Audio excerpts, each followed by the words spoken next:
All right, so here we are inside. Hello. Here we are inside the car. As you can see, cut out some of the dynamite here. And I pulled some of my measurements that I need to find the dead center of the car. You always want to go off the dead center, and then you can work from there, whatever you need to do. And as you can see in this picture, there's our cut mark that we made, and another one right there, and there's the center. So you can see that they're not the same. And that's because that hump right there is off-centered for the pumpkin, like I showed you earlier. And this center, is the driveline center here, is dead center. You can see my mark right there. It's right in the center of it. But if you look, there's my mark. There's my mark where I cut it from the bottom, and they are not center because the driveline is going at an angle back to there. So you don't want to leave it like that. So now that we know that this is where we need to be on this side, we'll make that the same on both sides. That way it's at least symmetrical all the way back. And if we have to adjust that one back there, that's what we'll do back here. But up here we want it to all look the same. We don't want it to be all off lopsided, because this hump is symmetrical all the way until it gets there, and then that one is just offset. So as you can see, the seat, this is where the seat goes, right here. And underneath the seat, you don't see that. Here you do. Well, you just see it in the carpet here, I should say. But basically what we're going to do is I'm going to cut this section. I'm going to draw out my lines all the way to where I want it cut. And I'll cut that section out. And then I'll come up to here, okay? And then I will readjust this line over there. And then I'll trace those out. And then I'll cut all this dynamite out here also. And then I'll cut out this section also. And then we'll get an idea of where we need to be as far as all the jack up the rear end and put it up and see how far the driveline comes in. So I'll go ahead and get to doing that right now, and I'll show you the rest once we get it all marked out. All right, well, I have everything measured out, and I made a couple cuts just to get started. And you can kind of see we have multiple lines, and the first lines that I'm cutting are the ones that we started with from underneath, where we're cutting out the minimum. And then I made another line that's exactly like if it was all squared up, both lines are the same on the outside, in case I want to go back and do that, open it up to make it look more symmetrical.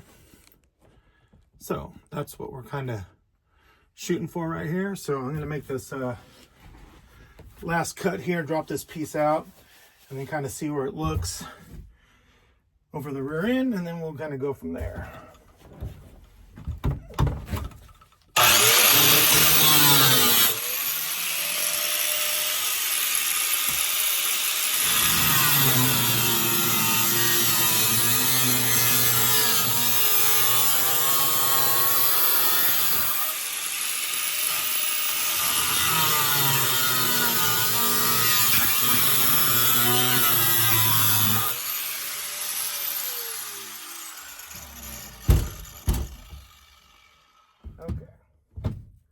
So now I've got through all of the outside bracing.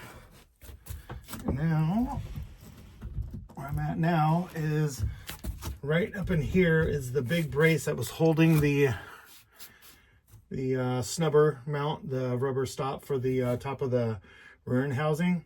That was right above that. Goes up above there. And if you look, you can see spot weld marks in there for that. So I am going to hop and trim this out real quick, connect the dots, some more spots, and then I'll have to get under there. We'll have to mark those and cut the top out.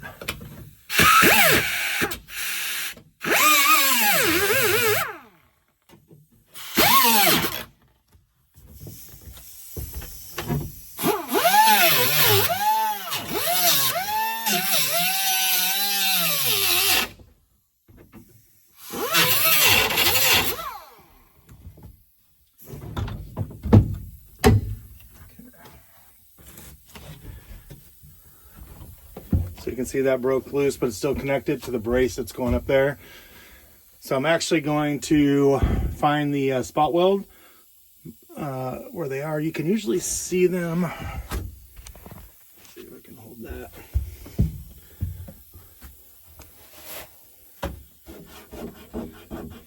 Rub your finger on them, you can see the spot weld holes.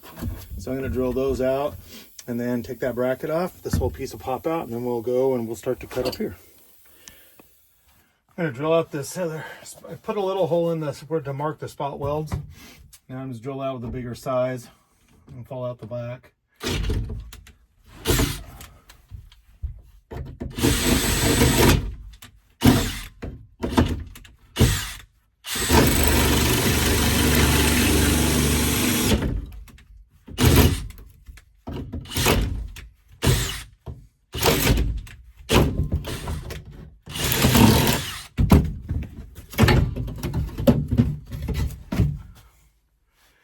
That was the bracket that was holding it on the back. Spot welds, only had two, not bad. That was what we saw from underneath. So now you can see the rear end, obviously, where it's starting to come up. I'm actually going to cut this piece to here, there first. And you can see it's off center. And that's just because that's the way the rear end is for now. I don't know if I'm going to patch it that way or cut it all the way out and make it symmetrical. I'm going to wait until I get this cut out and then jack up the rear end and then just slowly go. Like I said, we're going to cut a smaller hole first. And then once I get it to where it goes all the way down, then I'll decide if I want to open it up, make it all symmetrical, make it all look like it should, like it did factory. And once that's done, we'll have a much better idea where we're at. All right.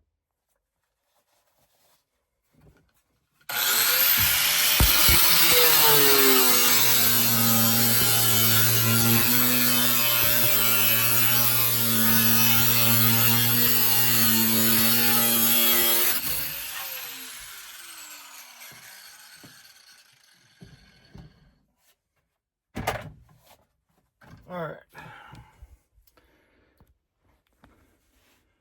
So now you can see I have this all cut out over the driveline tunnel. So before I go any more here, I'm going to actually jack this thing up and get it up as high as it goes, because now I can see it. And obviously you don't want to hit the dryer shaft, so now I can see how much room I got, which is plenty. And then I will actually start to cut up this section, and I won't cut it. I'll just cut it until the dryer shaft doesn't touch anymore at the height I need it, and then I'll trim off whatever section up here it is. So give you an idea. Okay, so here's where we are right now. I ended up having to cut all the way up to the pumpkin up here. As you can see, it was laying against the floor once I was able to drop the car down lower. It's still not where it needs to be. It's close. Got another inch or so to go. But I ended up having to cut up higher because the pumpkin was laying against the floor, and we don't want that. So cut up to here. Spent the last hour getting all this Dynamat pushed up out of the way so I can cut this next section. And once we get up to here, that's as far as it's going to need to go. So we're going to go ahead and cut this out right here, and then we will set the car down to the height that it needs to sit at, and then we'll know how far our drive line is up inside the floor section. You can see where it's already coming up inside of here pretty good. You can see that. So go ahead and do that and get rolling on this, make these cuts, and kind of see what it looks like.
As you can see, this is still sitting right on the floor.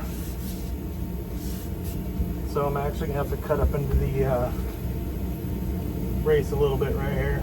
So I'll go ahead and mark that out, clean all this off, and go ahead and do that next. All right, got the Dynamat cleaned off here. I'm gonna cut the rest of this little piece out.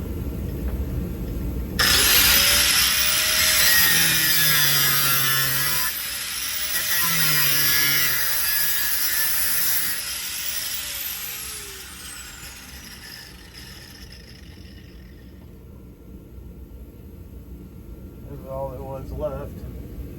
But, you know, that's an inch high right there.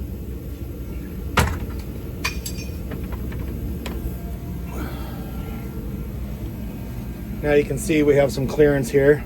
It's still really close underneath there. The drive shaft turns, obviously, so we're not going to cut anymore until I jack up the car the rest of the way. So once we get out there and jack up the car the rest of the way, we'll know exactly how high this is going to be in there. Obviously right now you can see, maybe you can't see, there you go. This needs a little bit more. You can see how far up in there it is right now. Obviously it's not through there, but there quite a bit. All right, so I need to lower the car down a little bit more. Got it on jack stands. Just lower it down until it gets to the height that I need it. And we'll see where we are. Come back and check it out. Okay, so cut all that section out. Now, as you can see, have the floor cross member right here, brace, and the drive shaft. You can see right through there. Sitting on it. So obviously we got to cut this out, and once that's cut out, we'll have the clearance because now the car's down all the way where it needs to go. You can see how far up in the notch it is. That'll get it to lay the frame on the ground. Also, the excuse me, the trailing arms are actually hitting the floor where it dips down back there. So we're gonna have to cut a section out of the floor on both sides, so that way that they won't sit on that at all. I'm really big on having clearance, even when the car's sitting on the ground. You want everything to have some clearance, at least a ½ an inch of everything. You don't know what size tires the guy's going to change later on down the road. You know, there's a lot of variables, and you just don't want to be leaving yourself short, you know, like a ½ inch or something, and then the stuff rubs later on because, you know, then you have to redo all this work. It's just not worth it. So give yourself a little bit of room, at least a ½ an inch minimum, and clearance with everything. And that way you don't have any problems down the road. So what I'm going to do is I'm going to cut this cross member out the rest of the way. And I'm going to literally lift the car back up and jack the rear end back up and mark the trailing arms where they are hitting the floor section, so I can cut those out.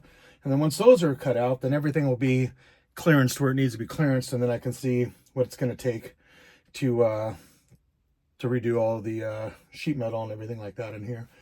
But so that's our next task. So once we get that done, we'll be moving right along, right? I use these big 6-inch cutoff wheels, the real thin cut. These guys are the best right here. They get through stuff quick. It doesn't create a lot of heat and a lot of sparks, so I like these guys right here. You can get down in there pretty far. So choose your products wisely.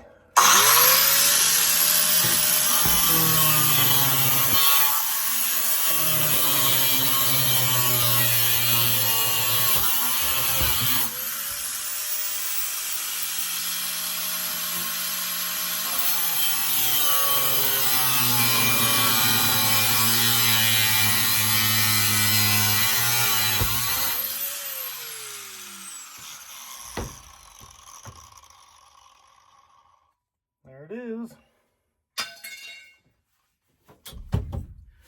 And the reason why I say choose your products wisely is that they're expensive. Use good products, good cutoff wheels, sanding discs, all that stuff. It lasts longer. It's just better overall. And now we can see that we have plenty of clearance. There's a little lip under there still, but I got more than a ½ an inch there, so I might just cut that just to be safe. Just cut that a little bit more.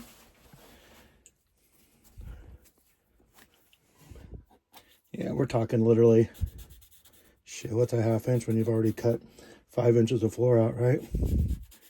I'll just mark this rough cut, then I'll measure it out. Anyway, so cut that out real quick, and that should be it.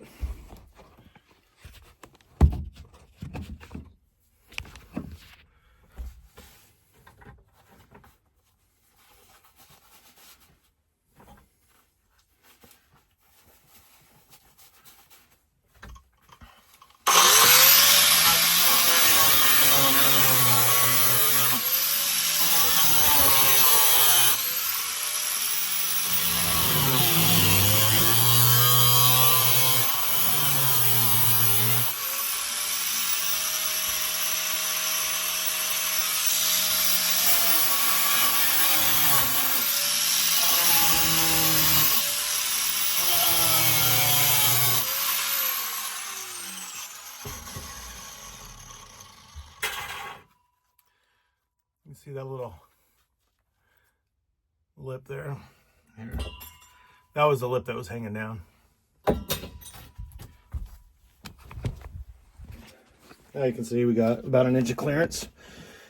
And the floor won't be any higher here later on, okay? It'll just be the same height here until it gets to there. And then it's not a lot. It doesn't stick up a lot, but, you know, it does stick up. So you gotta have clearance for all this stuff.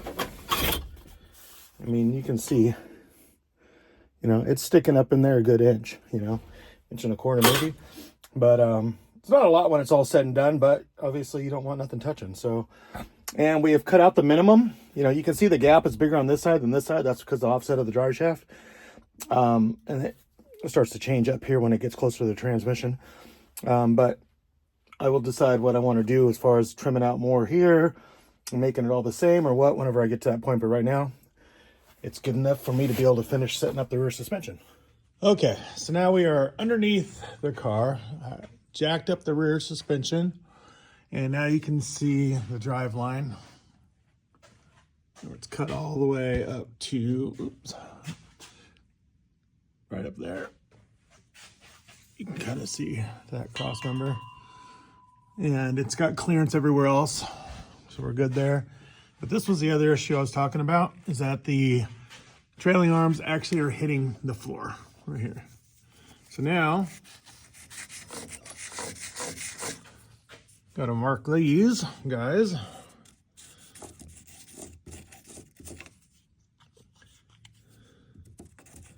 Let's do some couple rough marks, then you can measure it out so you know where you are. And there's not a lot here, but it's hitting it pretty hard right now, and I still got another 3/4 inch I need to go down up there. So what I'll do is I'll cut these guys and get the car, get the car jacked up the rest of the way until it clears. And once those are cut out, then I can go ahead and finish on my rear suspension where it all needs to go. So yeah, so it's a lot of work going back and forth and figuring out. If you've never done one of these cars before, then this is kind of the process you need to do. Obviously, if you've done these cars before, okay, if you've done a Merc or whatever, then you already kind of, I usually write down a lot of measurements so that way I can save it for the next one I do, so I don't have to do a lot of guessing. Next one I can just hop in, mark the front where the drive shaft as far as it needs to be cut to the back, and just go for it and cut it out. I already kind of know. But, you know, for those people that don't know, this is kind of the way you want to do it. So you just kind of want to go through and kind of take your time, make sure that you cut out the least amount possible.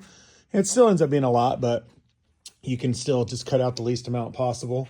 And yeah, just kind of go slow, take your time, and make sure that, you know, you cover all your bases. So that way when you go to put it back together, you'll never have an issue. You can drive this thing for the rest of its time.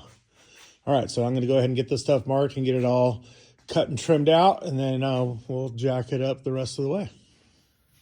Okay, so we're underneath the car. I've already made a couple of the cuts from the marks that we made a little while ago. So now, I'll get killed under here and just cut out the last little pieces of this.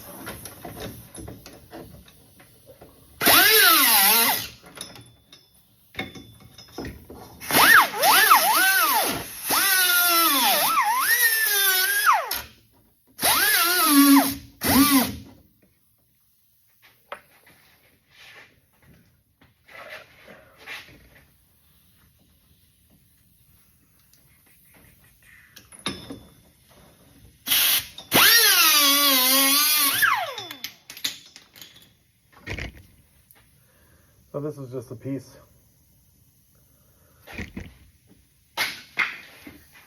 All right. It's a good thing I didn't cut the chain off. My wife probably would have liked that though. Maybe bonked me in the head, took me out, collect the life insurance. Probably don't even have any on her, just on me. All right, so you can see the holes up there. So that'll get us to where the bars will not hit anymore. Here's the other side right here, the other side. All right, so the next thing is I'm just gonna put the suspension all the way down where it needs to go and then make sure I got my clearances good. And just remember that these holes, even though I try to cut them, you know, straight as I can from under here, and they are rough cuts. So whenever you get the car back down and you go inside, you can always clean up your cuts. You can always go ahead and dial them in and make them really nice and straight. So that's what we'll do once it's all set down. And whenever I do all the sheet metal inside, I always do it with the suspension collapsed all the way. So that way you can make sure that everything is clean, straight, and lined up good. So that way you're only doing the minimum that you need to do, and or the maximum, depends on how much you got to do. So, but you want to just make sure that everything is down all the way. So that way your clearances are good. So no matter what, you don't have any issues later on. So I'm going to hop back under there and crank all these axle jacks back underneath here and get the suspension up all the way where it needs to go. Also, these axle jacks right here. Oh, there you go. These are just they're 1,500 pounds each, so they work great for doing suspension stuff. They're pretty inexpensive. I don't even remember where I got these at, somewhere on Amazon or something. Shit, who knows? Anyway, they work very well for doing all this. These are your best friends right here for sure. So that and some chain to hold your rear end where it needs to be so you don't get killed. And yeah, just make sure you're always being safe with this stuff. So that way, you know, you don't have any issues. Especially I work out here by myself, so I don't really have anybody out here helping me. So I'm kind of always alone doing this stuff. So you want to make sure that you're always taking all the precautions you need so you don't have an issue. So, all right, cool. Well, I'm gonna hop up in there and get this done. Okay, so we have the pieces cut out, the rear end is jacked up in there.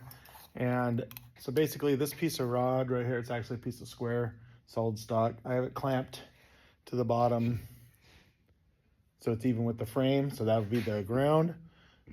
So I will go to the top of this. That will give me this extra 1/2 inch for the tire. So that way I always have an extra 1/2 inch. Just, you never know. You get a different tire, it's a little different in size. You don't want that to, you always want to leave yourself a little bit of room, you know, 1/2 inch minimum.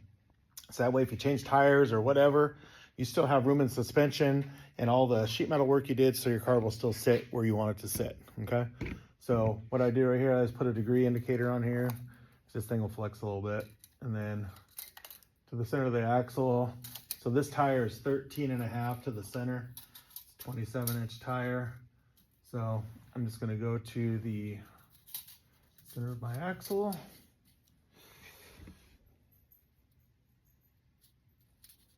Right there, down a little bit until that's level.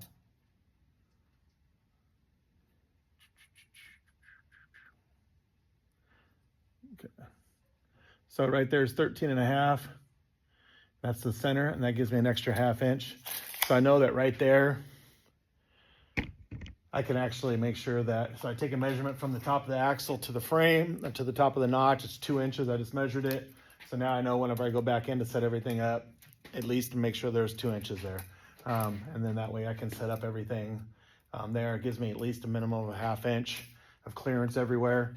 And that way I'm good to go with everything. So now I don't have to do this every time. All I have to do is go in there, put the rear end up 2 inches away from the bottom of the notch, 1.75 inches, whatever I choose. And then that way I know I got clearance on everything I got to do. And then here's kind of what it looks like under here. You can see now with these cut out, you can see the bar actually went barely up in there, but it did go up in there. It was sitting against the floor and just bending the floor up. So you don't want that. You don't want to set your car down and this stuff is pushing the floor up, you know, and it's just, you don't want that. So you can see up in there. So these went up in there, probably a good 1/2 inch or so, pretty much. So, so when it's all said and done, just patch it all back in and leave a little bit of room, and that way that, you know, it's always good. You can jack this guy up a little bit more per side. That's what's so nice about these. You just barely turn them just a little bit. So now I'm up even a little bit higher, and that's probably where I'll go set up all the suspension. I'll probably go up to give myself probably more like, I would say, 1/2 to 3/4 of an inch of clearance from the drive shaft, the rear suspension, everything like that. It's not going to hurt anything inside the car. It's not going to, I could still make the seat fit by doing that. So that's something you'll have to check too. Might have to trim a little bit of the seat brackets and reinforce those on the bottom, but it'll all go back in. But it's always better to have more room. I can't say that enough. I've done this a million times. And believe me, I've tried it the other way and with not such good results. So anyway, so now everything is cut. Everything is where it can go, travels where it needs to. So now I can figure out my my panhard bar. I can get my panhard bar on there. And once the panhard bar is on there, and I set this thing back up at ride height, where you're gonna drive it. Everything gets set up at ride height when you do suspension on these cars. A lot of people want to set it up when it's on the ground. That's wrong. Don't set it up when it's on the ground, because your airbags are going to be in a bind. Your panhard bar is going to have the rear end shifting off to one side. If you're running a panhard bar like it is on this suspension setup, everything needs to be set up at whatever your determined ride height is, and that's up to you, whatever you determine you want it to be. This particular car, we have the frame 4.5 inches off the ground at ride height. That's about where we set this up, so that way it's safe to drive at 4.5 inches off the ground. Drop the suspension down right there. You're right in their happy medium, and that way all your angles stay good. Your rear end will stay centered, and your airbags will not have, you know, a crazy angle to them, especially when you're using a sleeve bag like what we're using on this. They're not made to articulate at all these weird angles too much. Not like a bellow bag where they can actually move a little bit more back and forth with the pivot of the suspension and all that. So you have a lot more give with those than you do these. But with these, you can get a little bit more ride height out of them. They ride a little bit better for doing a solid axle like this. So it's kind of a good setup for this. So just make sure that everything you set up is at ride height, okay? Put your rear end back to the height you're gonna drive the car at, center it, set up your panhard bar there. Panhard bar, we'll go through all that when we get to it. And then your bag mounts, shock mounts, everything like that will be determined at the ride height. And that way you have good results. You get it to drop all the way down, use all your suspension or your airbag. That way you get the maximum lift also out of it, all right? So that'll be our next thing. Once we get to that point, we'll go ahead and show you how to do all that, all right?